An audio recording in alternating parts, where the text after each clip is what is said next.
মন খারাপ করছে বানো বড় খুব হচ্ছে টাক জিনিসপত্র যা যা দরকার সেগুলো নিয়ে নিচ্ছি।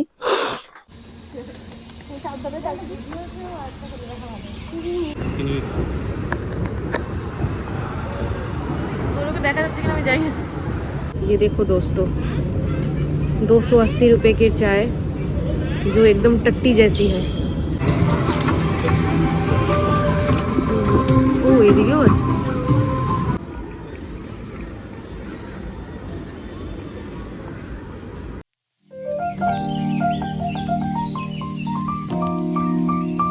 Hello everyone, good morning, welcome to our new blog of Madly Bongly. আজকে স্যাটারডে, ফাইনালি আমাদের ফিরে যাওয়ার দিন চলে এসেছে। প্যাকিং চলছে আর এই যে সকাল সকাল প্যাকিং শুরু হয়ে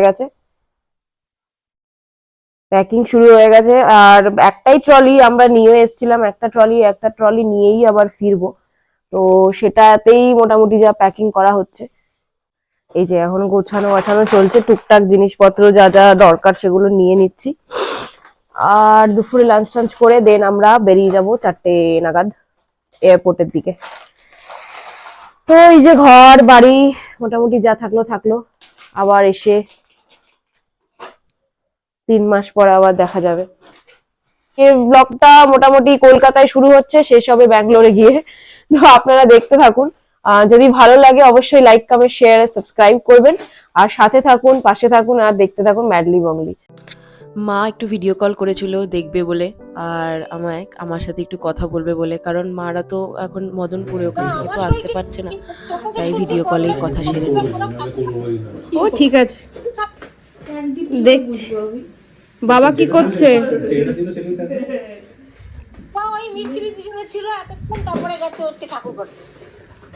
ঠিক আছে, সাবধানে থেকো তোমরা।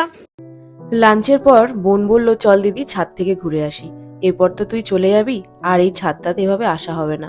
তাই আমি ভাবলাম ঠিক আছে, তো এই জন্যই ছাদটাতে আবার আসা। মন খারাপ করছে বানো বড় খুব হচ্ছে। ঠিক আছে, we will meet again। এই যে ছাদ থেকে দেখা, আমার এই যে বিশ্ব বাংলার পাশে ছাদ। বন্ধুরা, আপনাদের সাথে আবার দেখা হবে আমাদের। এর পরের ব্লগে থাকবে কিনা আমি জানি না। ওকে বলেছি ভিডিও করে করে আমাকে পাঠাতে, যাতে আমি সেগুলো আমার ব্লগে অ্যাড করতে পারি। যদি এ তো করবে না, আমি জানি ও নিজেকে দেখতে গিয়ে জীবন বেরিয়ে যাচ্ছে, ব্লগ কেন করবে। যাই হোক, যতটা আমি পারবো আমি নিজেই করব। আমার ব্লগে থাকবে কিনা জানি না, দেখে নিন আপনারা শেষবারের মতন। ছাদটাতে যতবারই আসি আশেপাশের এত সুন্দর ভিজিবিলিটি, এত সুন্দর ভিউ, এত ভালো লাগে দেখতে, মনে হয় যেন বারবার ঘুরি। আর রোদটা অসাধারণ, মানে আমাদের যেহেতু ছাদটা দুটো ভাগে ভাগ করা, তো অ্যাকচুয়ালি যেটা সাউথ পোর্শনে সেটাতে ভীষণ ভালো রোদ আসে, আর ওখানটাতে মনে হয় যেন বসে থাকি আরামে, এত ভালো লাগে দেখতে। তো এখানে দেখুন কত দূর থেকে বিল্ডিংগুলোকে কত ক্লিয়ারলি দেখা যাচ্ছে, মানে যদিও বেশি দূরে নয় বাট তবুও বেশ ক্লিয়ারলি ছাদ থেকে দেখা যায়। তো এই জিনিসটাই আমার বেশি ভালো লাগে আমার কলকাতার বাড়ির এই ছাদের।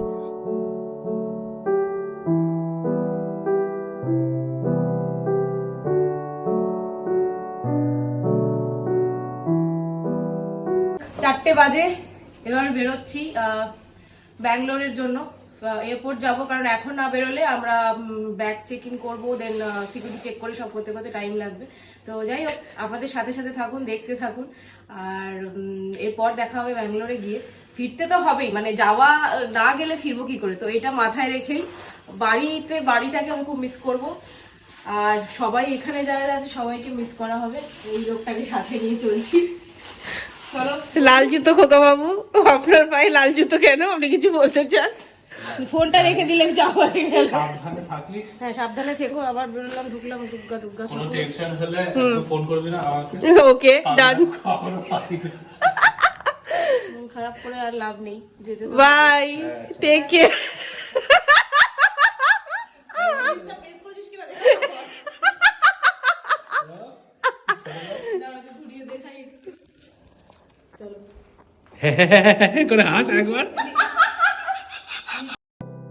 বেরোবার আগে বিল্ডিংটাকে আর একবার দেখে নিচ্ছি।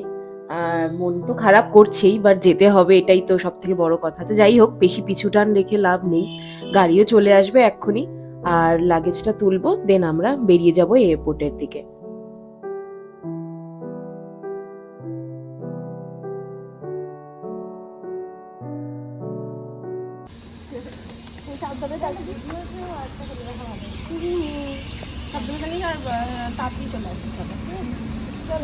না হয়ে যাবে, ওটা সামনে দিয়ে দাও না।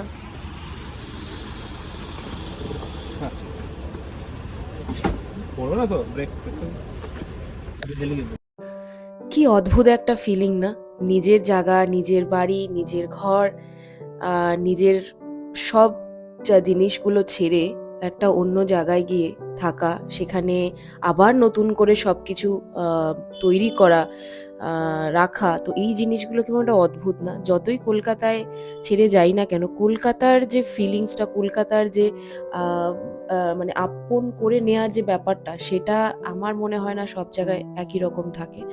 বাট কাজের জন্য মানুষকে কত জায়গায় যেতে হয়, এদিক ওদিক কত জায়গায় ছুটে বেড়াতে হয়, আমরাও সেভাবেই ছুটে বেড়াই। এরপর আবার যখন ছোটা শেষ হবে, তখন আবার কলকাতায় এসে বসা যাবে।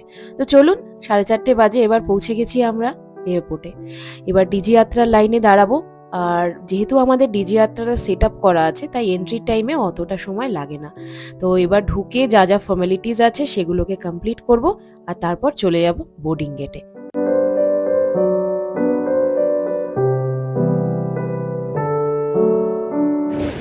ইন্ডিগোর লাইনটা দেখো, কি বিভৎস।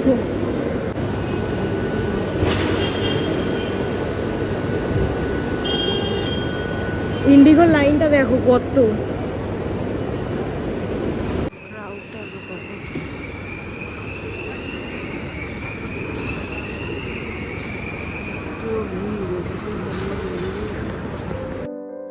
ব্যাগ চেক ইনের পরে বাইরে দেখলাম এই নতুন একটা ক্যাফে তৈরি হয়েছে, যাত্রী উড়ান ক্যাফে।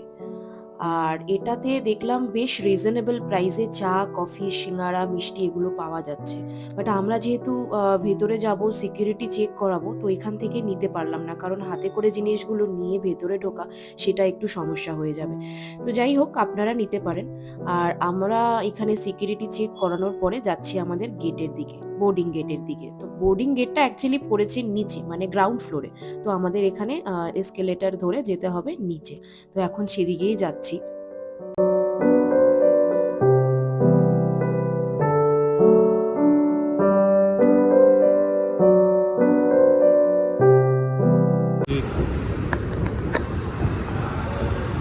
ওগুলোকে দেখা যাচ্ছে কিনা আমি জানি না।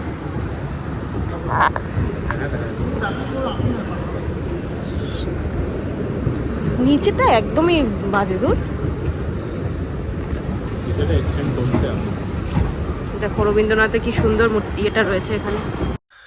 বাঞ্ছারামের এই দোকানটা থেকে নিয়ে নিলাম একটা বেক সন্দেশ, কারণ বেক সন্দেশটা আমাদের দুজনেরই খেতে খুব ভাল লাগে, আর কলকাতা স্পেশাল, তো নিলাম। ये देखो दोस्तों, 280 रुपए की चाय जो एकदम टट्टी जैसी है। What a waste. 200 বাইরে থেকে নিয়ে আসলেই ভালো হতো, এখানে 280 টাকা দিয়ে। আরে অ্যাকচুয়ালি উপরে টি জাংশন ছিল, ওখান থেকে নিলেও হতো।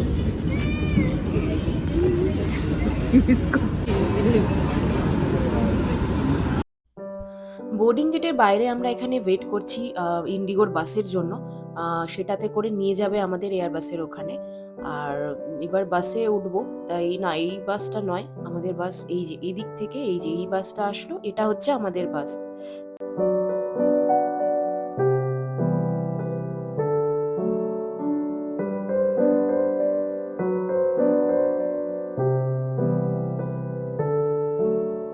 এটা আমাদের ফ্লাইট।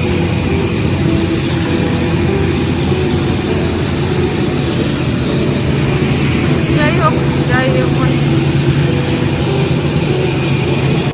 ফ্লাইটে বোর্ড করার পরে এখানে সিট নিয়ে বসে পড়েছি, আর এরপর আপনাদের সাথে দেখা হবে ব্যাঙ্গালোর পৌঁছে। তো চলুন দেখতে থাকুন আমাদের আজকের ব্লগটা।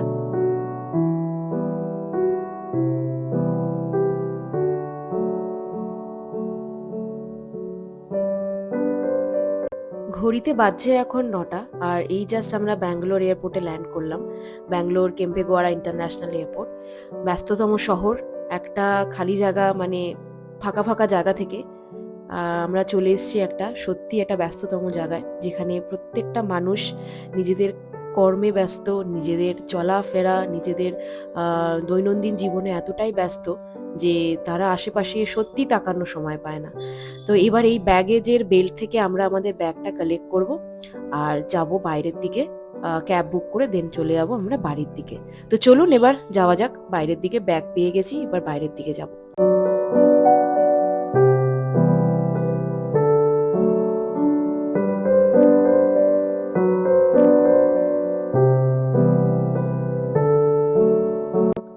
ব্যাঙ্গালোর এয়ারপোর্টটার ভেতরটা ভীষণ সুন্দর, মানে টার্মিনাল 1 টার্মিনাল 2 দুটোই খুব সুন্দর। আমরা যদিও টার্মিনাল 1-এই নেমেছি আর এখনই বাইরের দিকে যাচ্ছি।